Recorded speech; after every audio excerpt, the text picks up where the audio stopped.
Okay, so a warm welcome to everyone. This is a morning webinar on methodologies and tools for the establishment on early warning system for forest fire, hosted by CIMA Research Foundation. My name is Fabio, and I am one of the researchers of CIMA Foundation. With me this morning there is Lara Polo, and the co-host of this webinar is Andrea Trucchia, that is a mathematical engineering with a consolidated expertise in several fields of applied mathematics and wildfire management.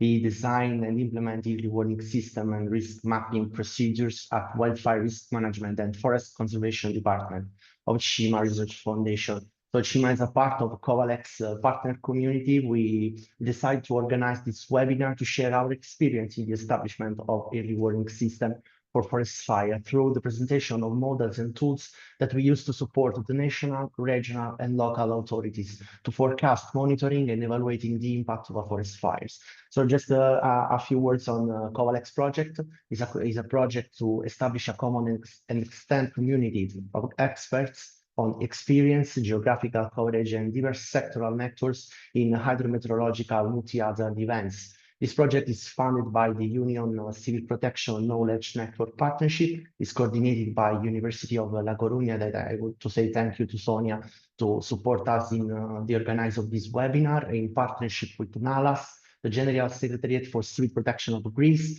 the Disaster Competence Network of Austria, and Italian Red Cross, and so also the CIMA Research Foundation. Covalex brings together practitioners and decision makers to promote a multidisciplinary and cross-sectoral cooperation to apply a scientific knowledge to disaster risk management with a focus of the development and implementation of policy and strategy. So in this hour, we talk about the Risico model and propagator tools for forecast monitoring and evaluate the impact of a forest fire. After that, we have a focus on a forest fire hazard and susceptibility map for production of the forest fire danger bulletin. We left some time at the end of the presentation of Andrea for a question time session. So if you want to do some question for Andrea, there will be a space at the end of this presentation. So I will leave the floor to Andrea Trucchia. Good work to everyone, and I would say thank you to all of us to join us today. Thank you a lot. Thanks a lot. Andrea, the floor is yours. Please unmute your microphone, Andrea. Yes, sorry. Okay, can you hear me? Thanks a lot. Yes. Okay, so I will try to share the screen since share. Okay, this installation capture.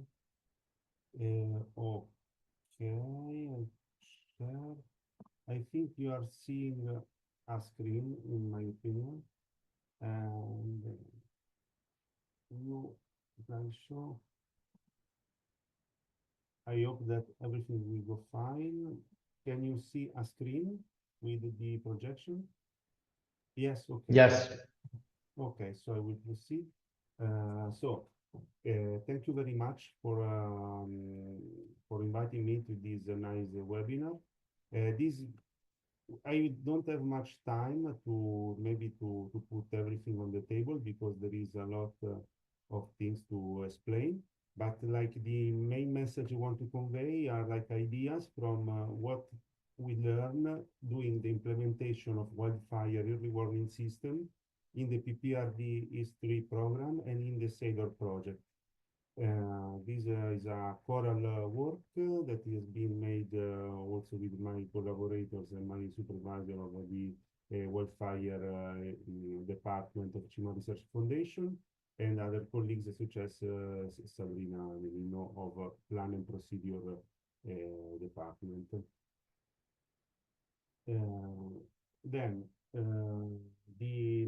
The PPRD 3 program was a program that lasted 4 years, funded by the GECO, and was made to increase the resilience to natural and man-made disasters in the eastern boundary of Europe, so Azerbaijan, Armenia, Georgia, Moldova, and Ukraine. And you can see that a lot of activity have been developed in the framework of this project. And the main focus, in some sense, was the forest fire early warning system that was used also as a trial, like to get practice on any further hazard, because the establishing of a chain for a rewarding system required a little bit less data, and we could work at the resolution that was that was easy to tackle with with international data sets, with open data and so on. Then we have the other project that is still ongoing. It is like it has been called a spin-off of PPRD East 3. Is a Sailor project that is funded by European Union Civil Protection Mechanism, and Sailor's is about cross-border risk assessment and action plan in Georgia, Azerbaijan, and aims to conduct a forest fire risk assessment in the area that is cross-border between Georgia and Azerbaijan. So is focused on prevention and preparedness, let's say, but on a specific border, focusing on safe operating procedures that are transboundary. And it will be from the project will end in next June. We can see that we are developing several activities, but everything is framed into a paradigm. The paradigm is the following. Let's say, like when you are dealing with the wildfire management, you cannot just think about the fire. If you think of just about the fire event, you are losing the perspective. You need to imagine like a cycle of wildfire management, an everlasting cycle, when everything can be classified as before the event, during the event, and after the event. Before the event, there is the prevention and preparedness phase, where you can do like a risk assessment. So you can develop a risk map, you can plan areas where you need to remove the fuel. Fuel in this jargon is the presence of vulnerable species or dead plants, dead trees, and so on, no? And then you can start like with the at protocol level with the prevention protocols, land management strategies, and so on. So then there is this can be done also years before a fire can take place, because we are in the full prevention phase, no? Then there is the forecasting. So we can do a fire risk, fire danger index enhanced by the map. So if there is a wind in 3 days in an area that is risky, I can do something, okay? Then into this, we can also produce bulletins of fire risk or fire danger. So we can tell to each municipality their level of danger for the next 3 days, so they can start doing, early actions, such as patrolling, maybe closure of recreational areas, and so on and so forth. Then there is the monitoring phase, where you can use a sensor network to focus maybe on the relative humidity of air, the wind, and so on. Also, you can use observation towers, cameras, and so on to focus, like to spot the fire, like the very second it is ignited. Then there is the event. So a fire took place, let's say, and then we enter in the detection and response phase. So we can still do forecast, because if a fire started and tomorrow will rain, we say, okay, the maximum extent of the fire will be 24 hours of advance, so maybe 1,000 hectares, that's it. Or if we know that tomorrow the wind will intensify, we know that we need to concentrate all the responses today, because otherwise tomorrow I don't lose 100 hectares, I will lose 10,000 hectares, because I can enter the realm of catastrophic event, okay? Then during also, imagine that the fire started 2-3 hours ago, and so it is just 3, 4, 10, 20 hectares. We can start doing a simulation. So we can see, okay, now the fire is in this exact specific point, and the fire, it is like you draw a polygon, say this is the fire now. where the fire will go in the next 24 hours, and there are tools in an early warning system that in this phase, that is the detection and response, are meant to do this. Like in CIMA Foundation, we have a propagator program, but there are plenty of those models in literature. And then there is the monitoring. So the fire can be monitored in real time, maybe using drones or other techniques.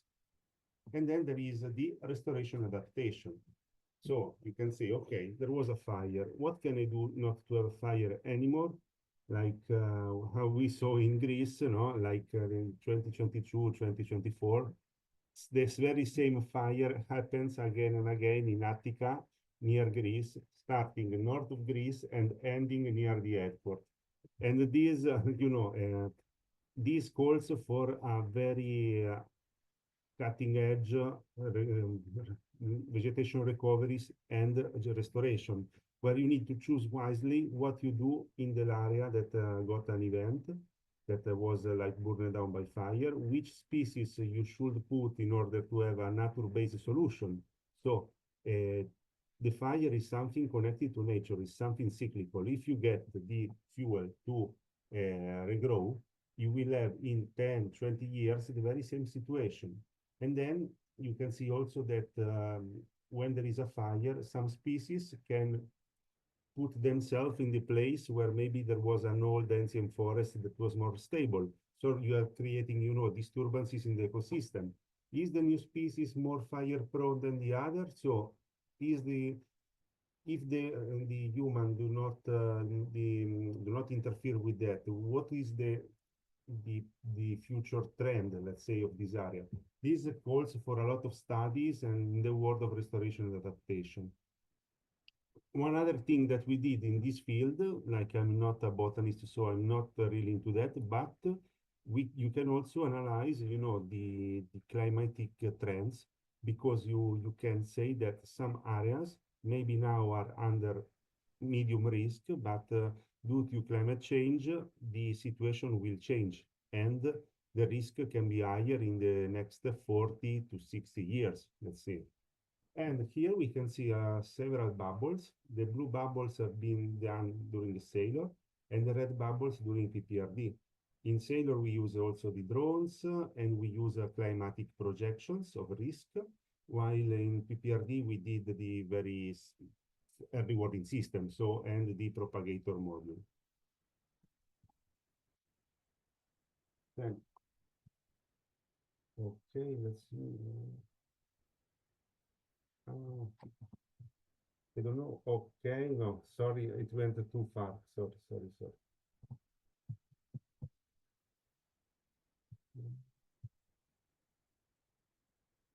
Okay, sorry. Okay, perfect. Let's hope it stays still. Okay.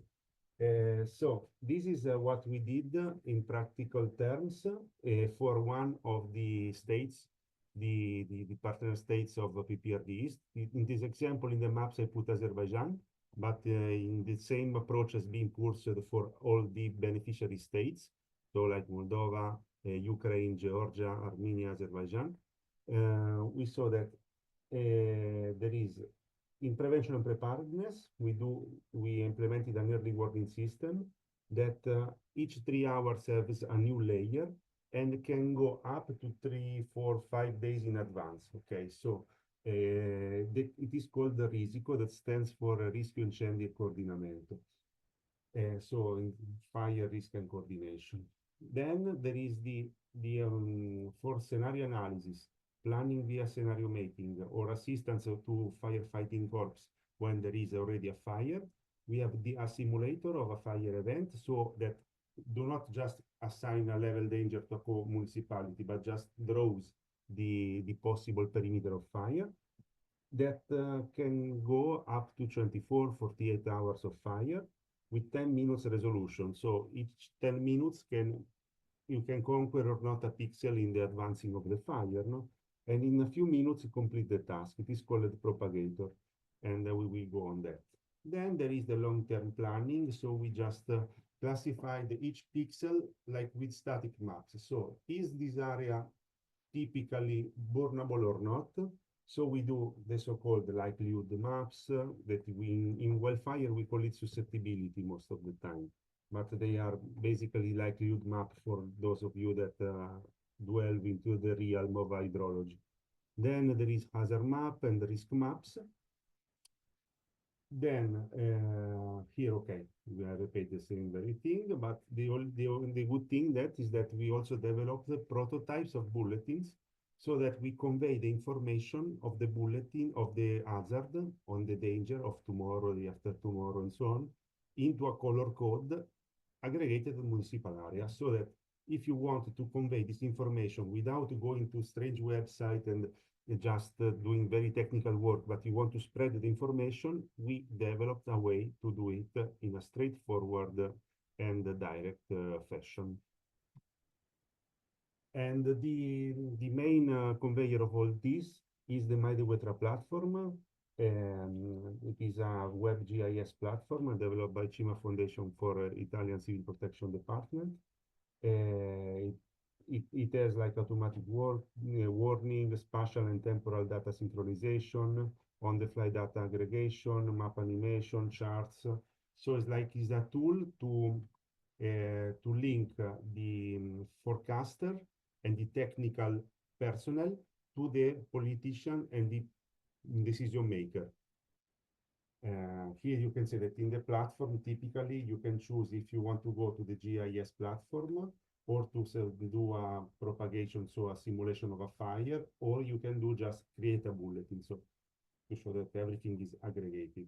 So the scope of this system is improve a real-time exchange of information among the stakeholders in a multi-hazard fashion, and to, as I said before, to link it, to create a bridge between the people that know a lot of things but don't speak too much, so the people that had the mark of doing IT, let's say, or informatics, to the people that are bound to speak, so to learn to do decision-making processes, to reach the population in some sense, and to have specific responsibilities and duties. Okay, so let's start with the more engaging stuff. Let's talk about the first of the deliverables, let's say, of those programs, the propagator. We are in the world of emergency response. It has been developed, this propagator simulator in 2008 under request of the Civil Protection Department of Italy, and was used to develop scenarios for disaster risk management. So it is here in the real time. So here, when there is a real fire, not before, not later, you can use propagator. You can use propagator also before to do what-if scenarios. And we did a lot of extensive training to firefighters, and you can use this program also in the advanced units, mobile units during emergency response. So we did a lot of different versions of propagator. With now, before was just time 0 and time 24 hours. Now you can have the output every hour, every minute, whatever. We put different dynamics, so the fire can be fast, can be slow, depending on several factors. We put also the moisture conditions, so if the wood has a very wet situation, the fire is low. If the wood is very dry, the fire is fast. We can see also the fire line intensity, so we can see if the fire can burn everything to ashes, or if the fire is just fast and not burning 100% of the trees. And then we can see also the spotting effects, so we can see where the fire can be lofted by the wind column and the smoke column and go also 1 kilometer away from the front, creating secondary fires. This is a very tricky question. And then we have a new fuel map now, and we linked its equation to the equation of the early warning system Risico to have more to unify more the framework and have more consistency. And now there is widespread literature about this model. These are some examples, but if you Google on the internet, you can find a lot of papers on that. some paper. This is the very first paper. This is the paper about the cellular automata with the fire spotting. Then there is the lesson learned during Anywhere and Anywhere project. Then there is also the use of a propagator to do fuel reduction plans. So you do a lot of simulation. You see, in this situation, I have a safer region. In this other situation, I have a more dangerous region. So you can use propagator also in seeing with what if scenario if your area is safe or not. And how does it work? How does this work in reality? We have everything is pixel-wise. We divided our field into a grid, and there is a point that is limited. And I have several factors like the fuel type of the burning cell, the fuel type of the nearby cells, the wind, and the fuel moisture and the topography. And so then I launched the dice, so it is a random, like a stochastic simulator. So it's not certain that I can go here. It's not certain that I go here. It's not certain that I go here. But I have, let's say, a probability of propagation. Okay, and if I go uphill, if I am downwind, and if I have a very dry and explosive, let's say, fuel cover, I have more probability of having a successful advance, no? Then if here I launch my dice, here I lose, I win this position, so the fire moves on, but in which time, maybe 1 minute, let's say these are typically 20 meters, so in which time the fire can do 20 meters, in 1 minute, in half a minute, in 10 minutes, depend on a formula that dictates the fire speed. And it is called typically the rate of spread. Then if we do it a lot of times, because in this situation, I can, this is a win, so this is 1, this is already burned, so it's 1, these are 0, these 2, because up to time, I don't conquer the gray cell, but I do it a lot of times. So maybe in a new simulation, I can burn these 3 and I can spar these 3, no? And then I do like 100 times and I take the average. And so the greenish areas are the areas where just 20% of the time I can arrive. And the red areas are the areas that is certain that even if I'm very bad at the luck with the dice, with launching random numbers, I will arrive because maybe the wind is very strong and the vegetation is very fire prone. So there are some areas that are bound to be burned. And then I can compute ancillary data like fire run intensity and how fast was the fire. Then this is the interface, but we will go on that in the hands-on session. You can put the date and simulation time. You can put the wind like first hour, the wind is from the south, third hour, the wind change direction, and also the file fuel moisture. So is the vegetation very dry? Is the vegetation very moist? So these have an impact. Maybe you can have the trend that in the daytime you have a dry situation, and in the nighttime you have a more humidity, no? And then these you have a slower fire in the night. That's something that happens a lot. And then you do the simulation. Okay, here an example in the Sailor area, in the Dopliscaro, in Kakheti region in Georgia, a very nice area. I recommend you to visit. And then we have the early warning system. So it is called the Risico. It started in 2000 as a forest fire danger rating system in Liguria. Then it was been adopted by Italian Civil Protection Department, and it is used to coordinate the national fleet of aerial means to fight the national, let's say, reservoir of helicopters and Canadairs. It is coordinated based also on this information. There have been a lot of updates, and now there is a Risico 2023 that use a new core about fine fuel moisture module. And now we put in the PPRD countries, Bolivia, Ethiopia, so has been used in a lot of different biomes. Here we have like the very first stable release and operational implementation worldwide was Risico 2015, and now there is Risico 2023, let's say. So Risico sees the world as a grid, as a propagator, where every cell can have a fuel topography, like a slope and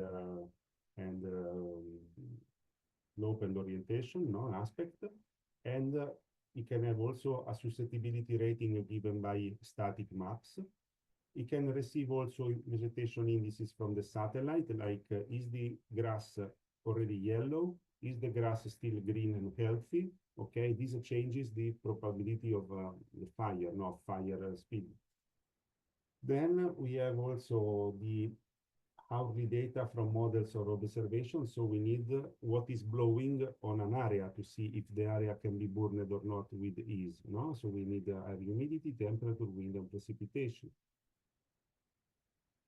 And we have something like this. So imagine in this graph, so we have static situation. So there is pine, the pine is in a very steep slope, etc., etc. Then there is time varying data. So today there is a strong wind, tomorrow the wind will decrease, and so on. And there is the fuel. So there is this pine is very fire prone. There is grassland. The grassland is very statistically prone to fire, so we put also statistical information. And then we have the output. The output are several. There is fine fuel moisture content, so how much water is it inside the dead leaves, the dead branches, okay? That is the first responsible of the fire in the first hour. Then there is the rate of spread, so how fast will be a fire if I potentially set a fire. Then there is the wind effect, so how much is the wind important in the fire? So can I expect a fire that is wind driven? Or if there is no wind, I can expect a fire that is just topography driven, okay? Then I have the fire line intensity that tells me, okay, if I have a fire, how strong can I expect the heat release? This is very important because if you have a very, very strong fire intensity, you cannot go near a fire that is too intense. So the firefighting operation will be very, very endangered, okay? And then also, if the fire is very intense, it will destroy everything. And so there will be less recovery of species, and you can have more damage to infrastructure. But this layer is the layer with more complex equation and more noise, while these two layers are the one that dictates more or less everything.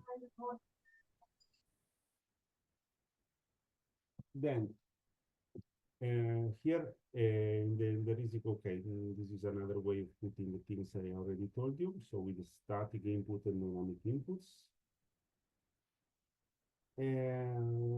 Okay, and the maps are developed each 3 hours because most of the weather systems that we adopt for numerical weather forecast get updates each 3 hours.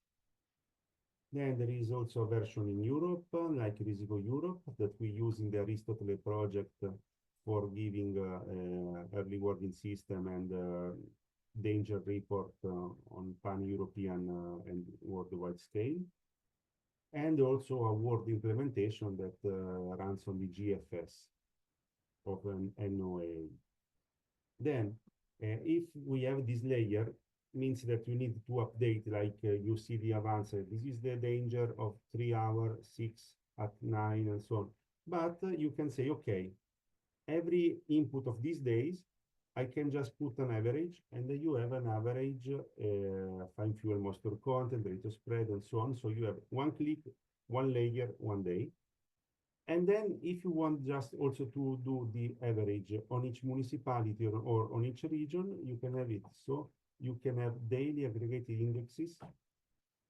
So with the time and space aggregation. This is very useful because even if it's very nice to have a lot of data, a lot of layers, end user will ask you for one region, one value per day, because you cannot give too much information because then you cannot organize operating procedures and so on.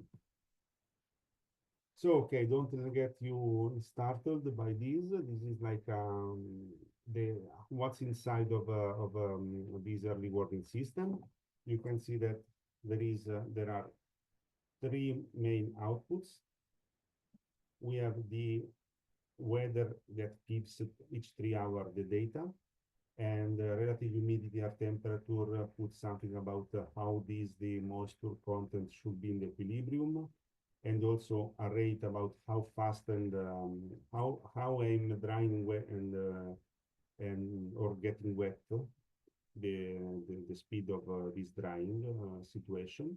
But this is something that we experience every day when we do the laundry and we put our clothes outside. If it is a very hot and windy situation, in just one day or maybe 1 hour, we can take back the laundry, no?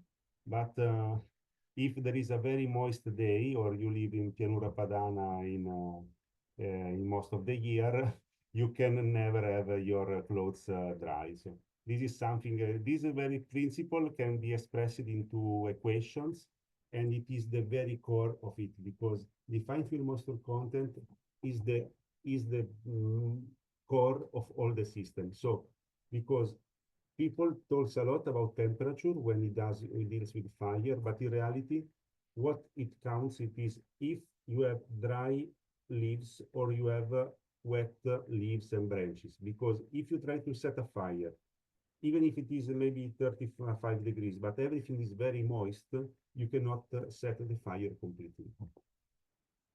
Then this fine film moisture content can go to the fire line intensity and to the rate of spread. So we have, of course, the wind and the slope, and the fine film moisture content tells you how fast will be the fire. And then the fire, how fast will be the fire, you can link the equation of also dimensionally. If you put from a speed, you can go and put the heat, you can put the caloric content. You go from a speed to an energy release, so a power let's say a power per meter of perimeter. But this, to arrive to fire line intensity, you put too many operations sometimes, so it is the most noisy of the data, while fine film moisture content, rate of spread are very robust, and they talk a lot about if the fire is startable, and if the fire once started will go fast. With these two, you can do a lot of things. Okay, so this is just series of this. Then in okay, sorry, I think I put here the Spanish one, but you know that we have done some new procedure in Risico 2023. In reality, we just decided to use the machine learning to learn about the past fires, so that you know that maybe in Liguria most of the fire didn't happen in the fierce, so the conifers that are in the high mountains, but they happen in the Mediterranean conifers that are at low elevation, no? And so we let machine learning to learn these rules, so that instead of having 20 species or having complex fuel maps, we use very simple fuel maps with just grasslands, broadleaves, bush and conifers plus eucalyptus. And so these four species, these four main plant functional types, we perturbate with the results with the opinion of the machine learning classifier. So low susceptible, alpha susceptible, and highly susceptible. So with this, we have 12 different species. And the good thing is that to obtain a very complex fuel map is very difficult, while to obtain just 4 species fuel map is very easy, because you can use European Space Agency of products, you can use World you can use Copernicus products, and so on and so forth. So, and then you use machine learning to create more classes, to spam, no, to stem more classes from the existing 4 classes. So we can have these kind of things, and each one of these 12 things has its own parameters in the equation. And the risiko propagator should be considered, let's say, two places or two faces of the same medal. And they are considered a unified tool because half of the equation are the same, but one is more for operational use during emergencies. The other is about to do bulletins or to enhance prevention and preparedness. So they are a unified tool for support integrated fire management strategies. This is an example of what we did in Georgia with the implementation using GFS of the system. And this is a validation. The spike, this is on from 22 to 23. We have like some spike. The black spike are the area where MODIS satellites saw more fires. And then we put how many pixels of the country were under medium, low, high, or extreme danger.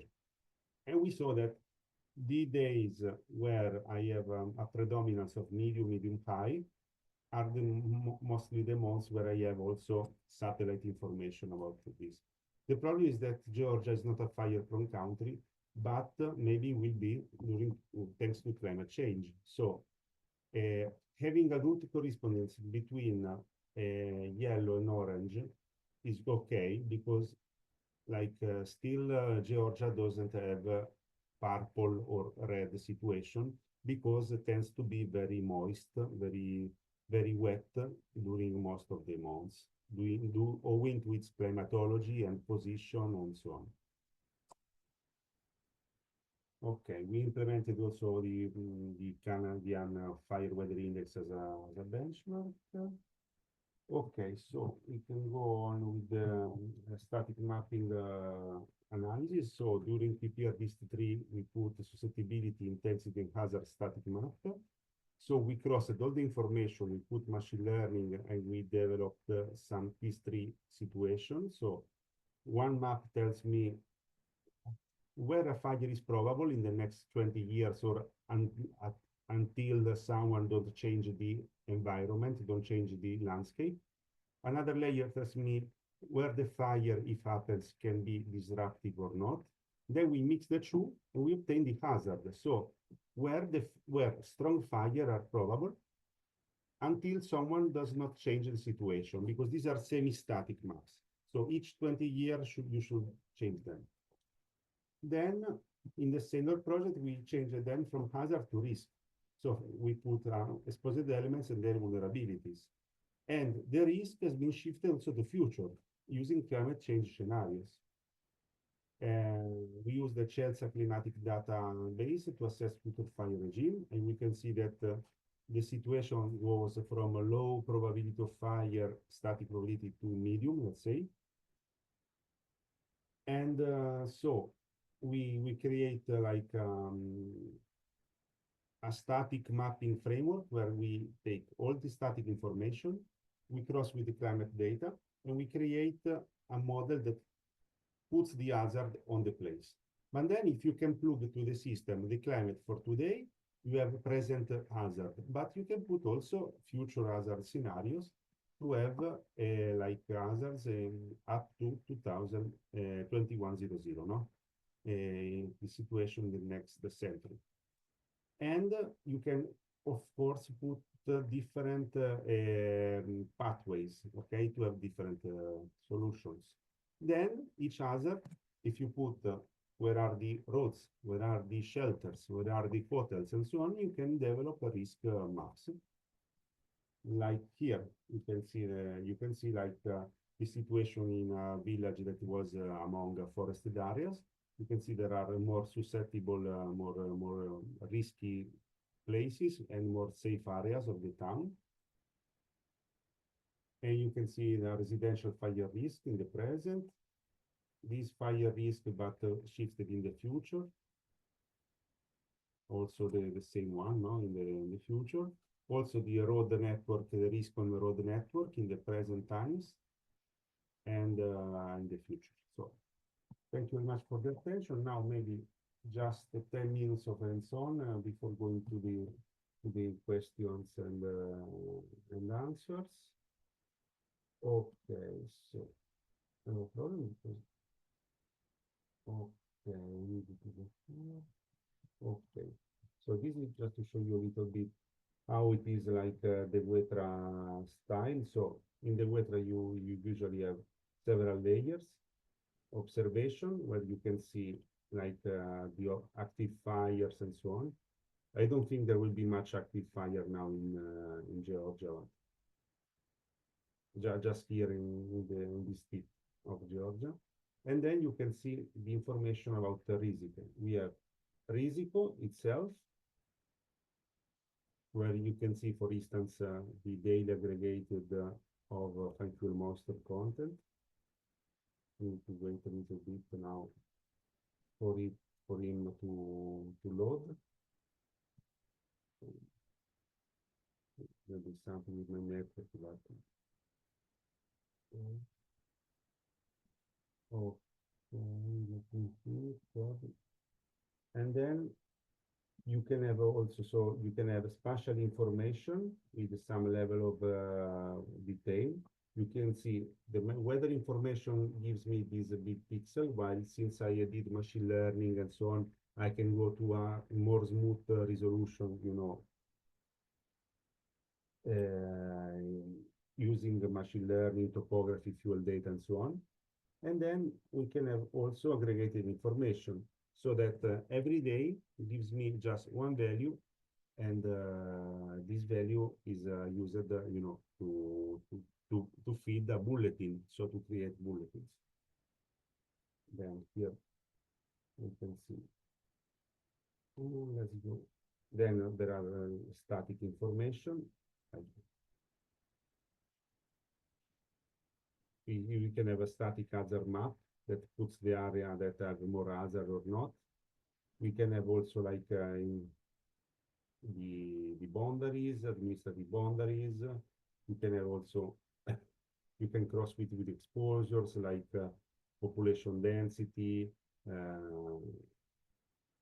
to see, you know, where the fire danger can be very fatal, let's say, because there is a presence of settlements or touristic activities, touristic areas, and so on.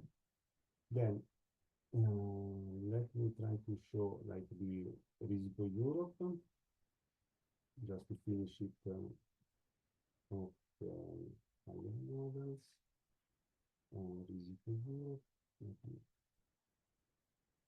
Okay, so this is here. Okay, it's loading now. Sorry. Okay, this is Risico Europe. And it has several, you know, several things to show. You can see fine fuel monster content each 3 hours, fireline intensity each 3 hours, rate of spread, and the daily maximum, the daily average. Let's see the daily fine fuel monster content of, you can choose the day, no? It is 8. You can see.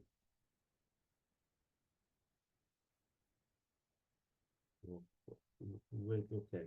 So it is a very moist situation, except for Turkey, and this area of Greece.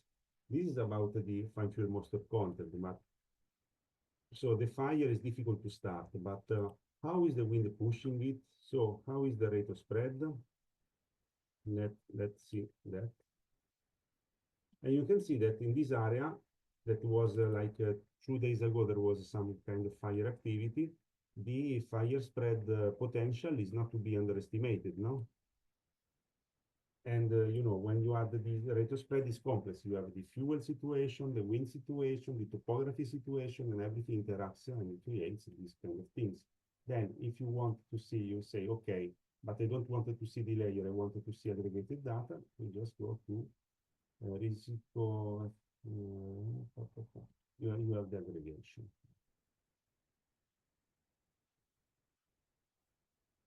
Okay, you can see that in aggregated terms, this is for today, let's go for tomorrow.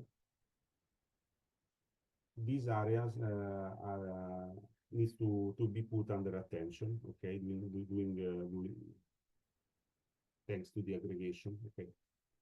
Then, aside from that, I guess that we can go to propagator. Let me see.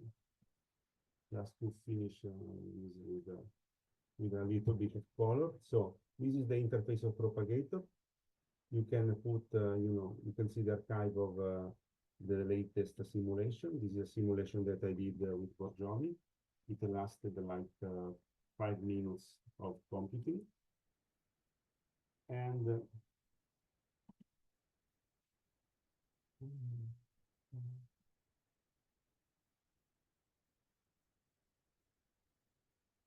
okay, so this is how the simulation is. Like this spot is the ignition point, and you have the each. We see that from the third hour, we put this 24 kilometers per hour wind speed with this medium fuel moisture. Fuel moisture at 5 is very dry, 12 is middle, and 20 is very moist. Okay, and this is a wind direction and wind speed. So I am here in Georgia in a very touristic area that is the Borjomi area, that is a thermal area where they do a very carbonated water called the Borjomi water, that is like a religion for our Georgian friends. And then it is a very high significance for them, because it is a very important touristic hotspot, and it is in an area where there is wood, and there is a lot of difficult topography. And so like doing a case scenario like this is very important for civil protection purposes. So basically you put ignition point, you put the wind, and you can see, you say the wind won't change because otherwise you can put some change, and you press start, and you can see, you can put a time limit, like I want to see the next 24 hours. And then you can see that the fire advances and so on and so on. And at each time, you can see that you burned at least 500 hectares after 1,440 minutes, that is 24 hours. So you can see that we have a color here, and the color means that everything that it is up to orange means that it has the probability higher than 50%, and everything that is less colored, so greenish, yellowish, means that is not so probable. Okay, so means that maybe you can arrive like here, the fire can arrive like here, but with less probability. And the more complex is the mosaic, and the more dispersed is the probability. If you put like everything in a very standard fashion, you can have the probability is not so sparse. It is very compact. Okay. But then you can put like a new, like you can put one just 12 hours, for instance, and we can put that after 6 hours, the wind goes rapidly, I don't know, to the south. And the wind is stronger, and the new moisture wind. Then you can put also like situation for Canadair actions, helicopters, and so on. Here, after 3 hours, we were here. So we can put also that at 6 hours, 6 hours we are here. Okay, so we can also put that I try to do a drop with helicopter. This area will be attacked by this, while we can also put maybe an attack by people with bulldozer that tries maybe to put a barrier and maybe. And then what happens if I put again the simulation like this? I need to do start and wait a little bit. It's not immediate because also the connection, I guess we need to wait 0.3 minutes to see the outcome.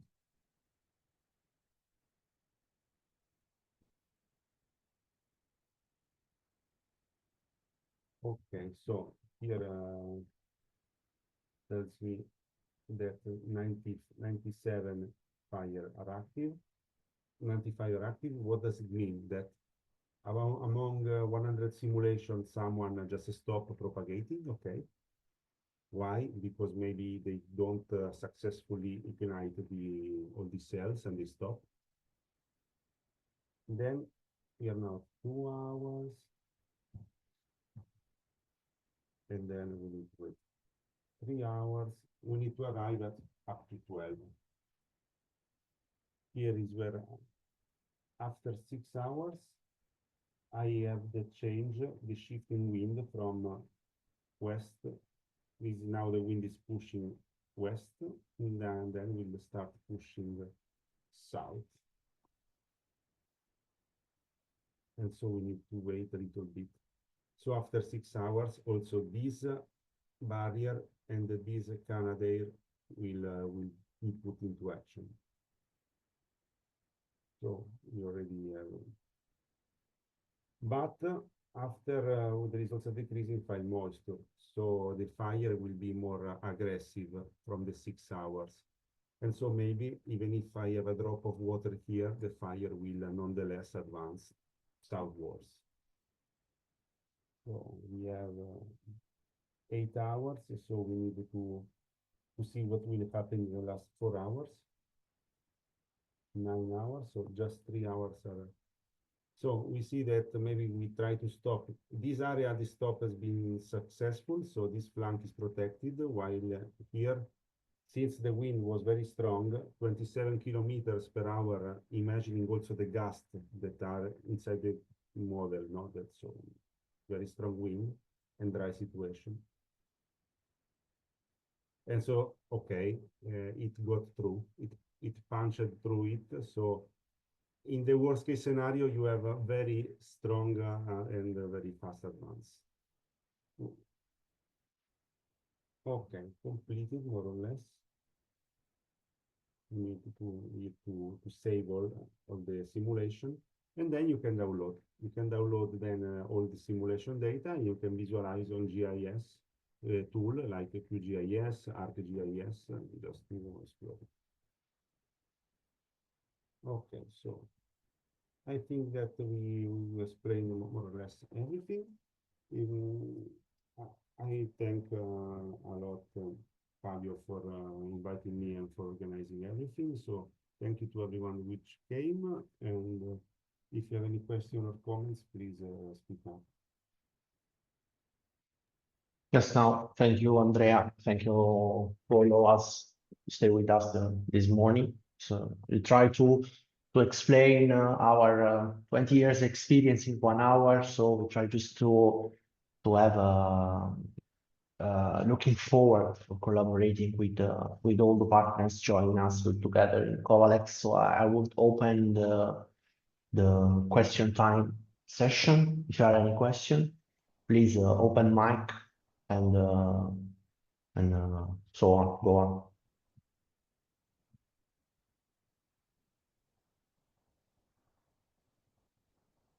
Good morning.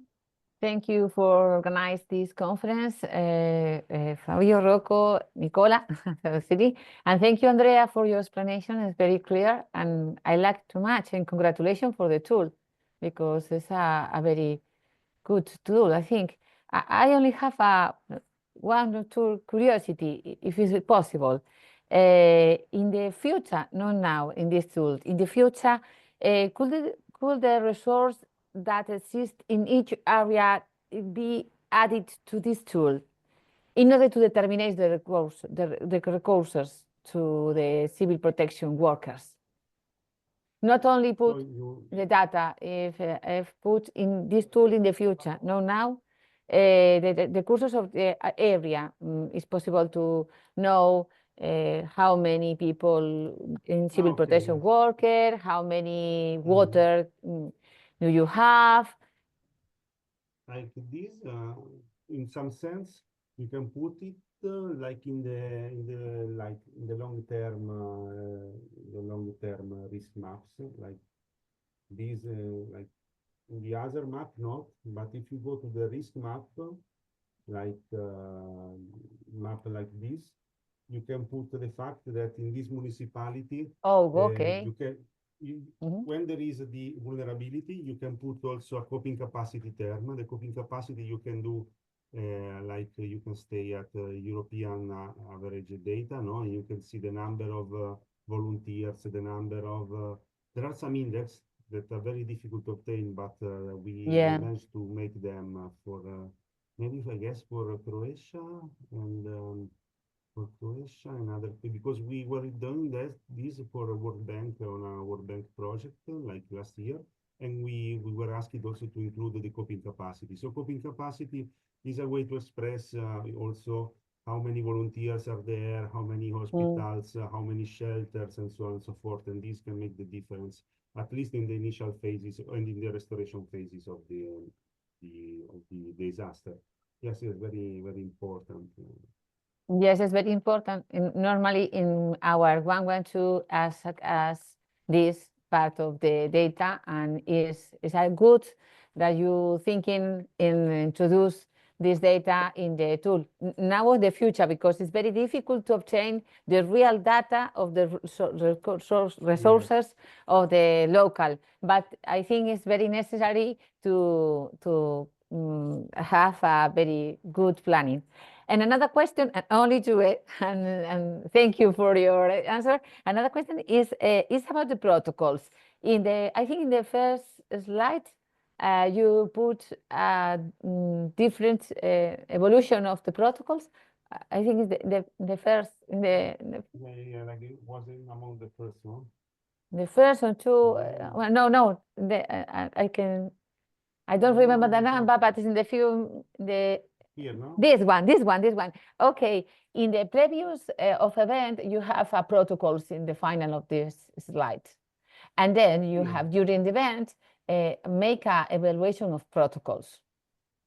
And then here was evacuation protocols. Evacuation protocols. Okay, and when after the event, I don't see the protocols new. I think it's very important to introduce in the best practice of this event in the protocols.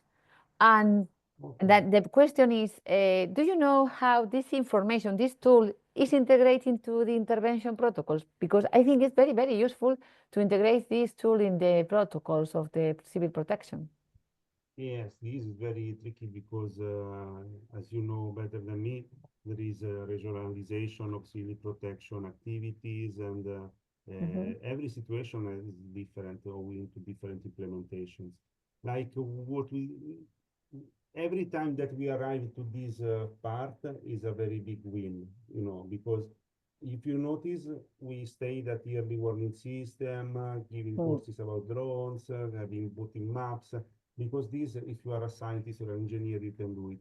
The other part that makes the difference, let's say, has been done also in pilot situation, of course, in Italy, where in the Liguria region, where let's say when the Risico index for tomorrow, the after tomorrow is high, we trigger the volunteer patrolling situation. And we put in pre-alert a lot of first responders. Then there was the update of some plan in Georgia, where Fabio was more active than me. So we integrated also these into the municipality or province pathways, let's say, start operating procedures. Another example is in Puglia region, south of Italy, where this bulletin, the bulletin that is the most synthesized product, is de facto used in the permission of burning agricultural, the remains, the agricultural stuff that remains, the stubble, that stays after you harvest. So if you want to do this legally, you need to see a web page, and the web page has the go or no go issue put by the Risico system, let's say, after a few passages.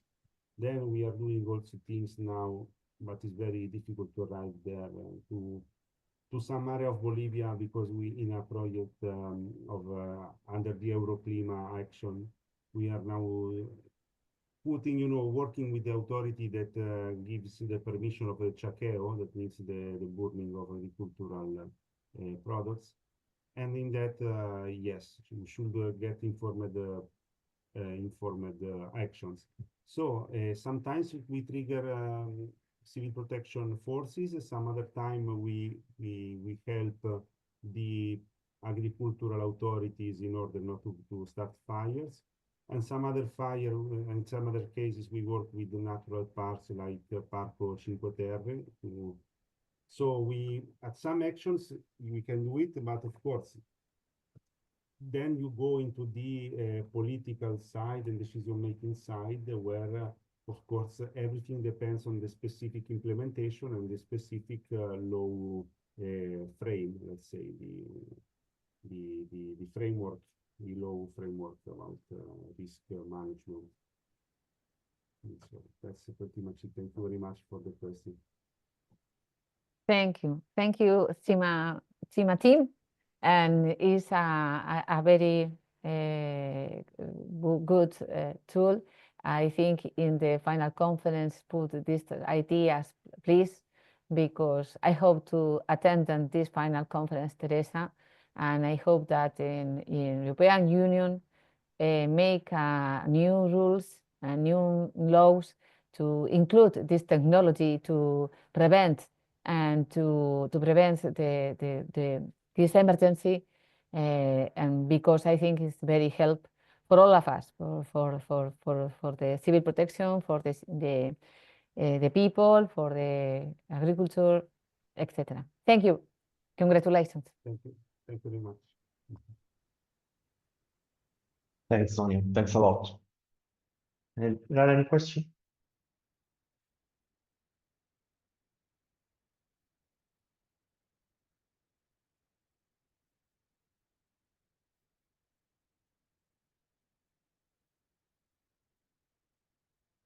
Okay, good. So thanks Andrea for joining us. Thanks all of us to join us today. We wish you have a nice morning and thank you. See you. Thanks a lot. Thanks a lot, you. Thank you. Thank See you. you. Bye.